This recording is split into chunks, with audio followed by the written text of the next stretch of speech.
Hey everyone, Ronan back. Today we're checking out some more Love Bites. It seemed that everyone had the same idea that I keep going forward, and when I do, I check out all these songs that start with an E. So the one I've landed on is Edge of the World. Everyone seems to concur on this, so we're gonna see what's going on. It seems like everyone wants to get my face melted off by a nuclear blast of music, so we're gonna go ahead and let that happen, I guess.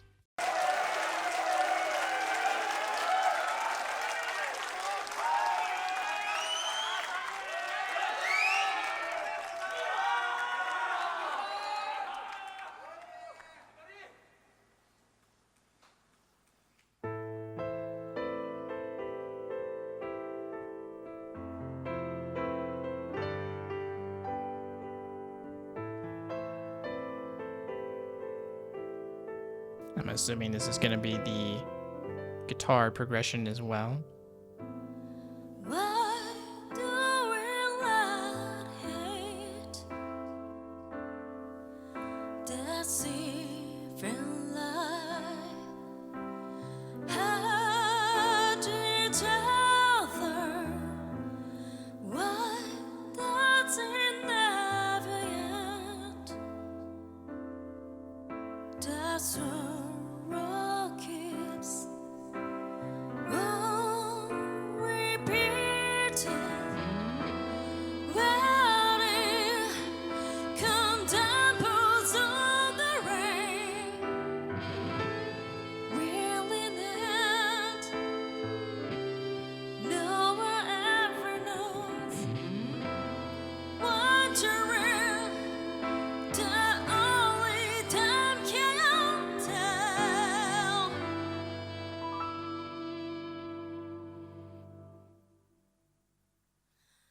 What is at the end of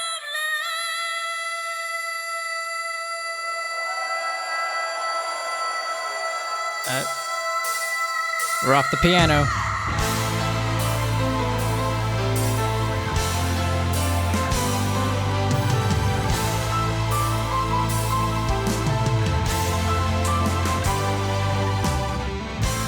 Why do we always see our desires lead this entrance?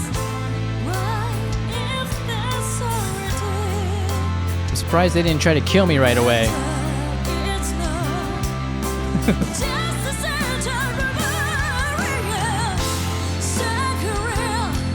The people have let us fools, really mad.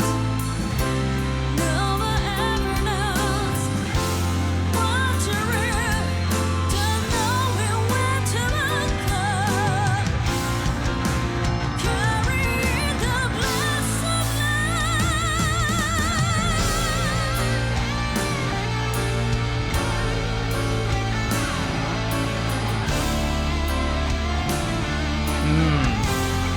Super tasty.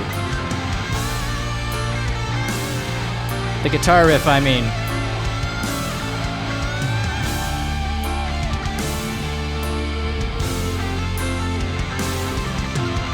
Damn.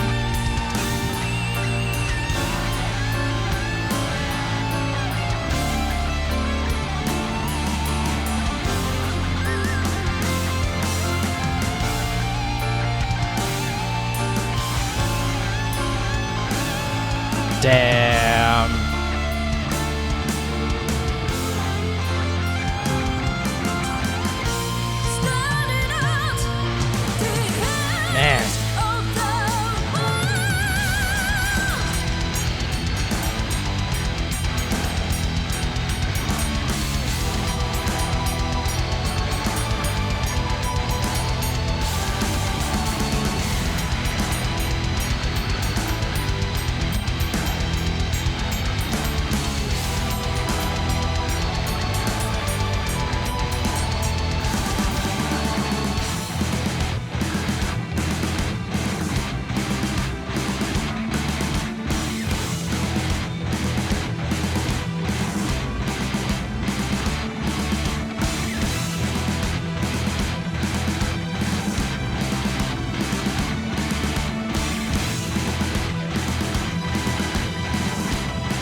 Here we go.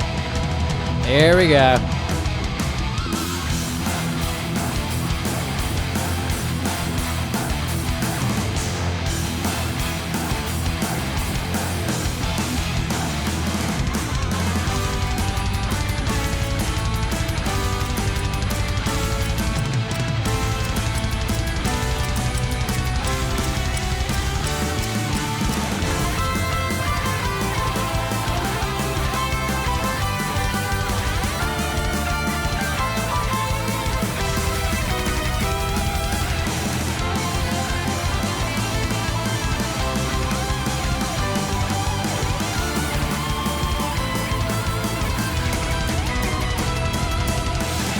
Very clean.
Nice, yeah.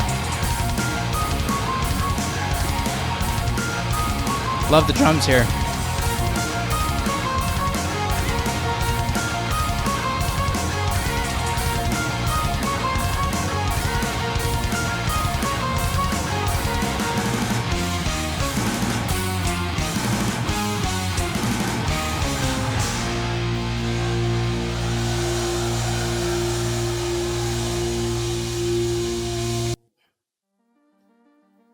Oh, they're gonna cut me off like that? That wasn't me, guys. That was the video. Man, I needed I actually needed the applause to kind of draw out a little bit in order for me to kind of collect myself again and just kind of reflect on what I just experienced. Hopefully I don't forget anything that I was thinking along the way, but Miyako, amazing as usual, multi-talented, brings a lot to the table. Something that crossed my mind was wonder if there's a thought that goes around in this band that while most of them are pretty much on the same page, there is some differences in terms of like what sort of music they like to play, what they're really into. And as band members, I think it seems like they like to explore a little bit of that with each other, and they are conscious of that different band members are into different genres of music. So maybe they are considerate of that and they try to incorporate those genres into the music that they're making, so that they're not just making a type of music that's, you know, maybe slightly off to the side of what they're really into. They like to incorporate something that's kind of the main, you know, the meat of what they're really into. So like people were explaining to me that Miyako is really into like classical music and things like that, and so they were letting her explore that. And then Asami, they found her as originally as a R&B vocalist, correct? So while this isn't necessarily R&B, it's not too far off the path to have an R&B singer just singing to a piano and, you know, sing something soulful. So they're kind of like flirting with the mixing of the genres together, so that one band member can feel a bit more at home during a certain section, or is able to at least express that part of their interests or of who they are as an artist. I only thought of that because you know, back in, you know, whenever I was playing in bands, I was always being mindful of what sort of music my band members were listening to. So, and I always try to incorporate those things into the things that I write, so that so that when they hear it, they know exactly what to do because they're all about that genre, and they just like, oh, that sounds like that one band I listen to. And so I wonder if there's any of that goes on in this band too. I kind of feel like the answer is yes, though they kind of feel like they're a bit more, they definitely have a particular sound harnessed, definitely a bit more than we did. We were a bit more everywhere, but this band kind of, they know what they're doing, they know what their goal is, but they kind of still incorporate these different elements into it, and they kind of just cater to each other in a way, because of that. And that's a good thing to do, because then it keeps everybody engaged and excited for the next thing, and it's just more fun, I think. So I think I see a little bit of that in here. Let me know if you see that too, or or if you know a bit more than I do in regards to that. The song was pretty epic though. Even the guitar solo kind of gave me multiple different vibes. Actually, I kind of got a little bit of Slash vibes in Miyako's playing.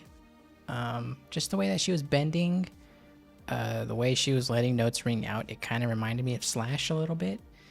Like I'm talking like 90s Slash, just when, back then. I mean, not that he doesn't do tasteful stuff now, but back then, in prime Guns N' Roses, where November Rain type shit, kind of gave me a little bit of those vibes. Some of the riffs that they were playing together too kind of reminded me of like some old school like classic rock too. Like I remember some bands doing some similar things. I can't remember the exact bands, but it kind of gave me some classic rock vibes in there too. So there's a lot of things to eat up in this song for sure. Eventually they delivered on the face melting. It was pretty badass. It was pretty fun. I like when bands play a badass riff and they let us kind of vibe with it for a bit, instead of just immediately changing into something else and we're off to doing something else, and that could be fun too. But I like to kind of stew in a moment, every now and then, and I like bands that are mindful of that allow the audience to just vibe with a song for a couple measures before we move on to something else. I'm gonna have to check out one of these other E songs, but that's it for me, guys. Hope you enjoyed the reaction. I'll see you next time.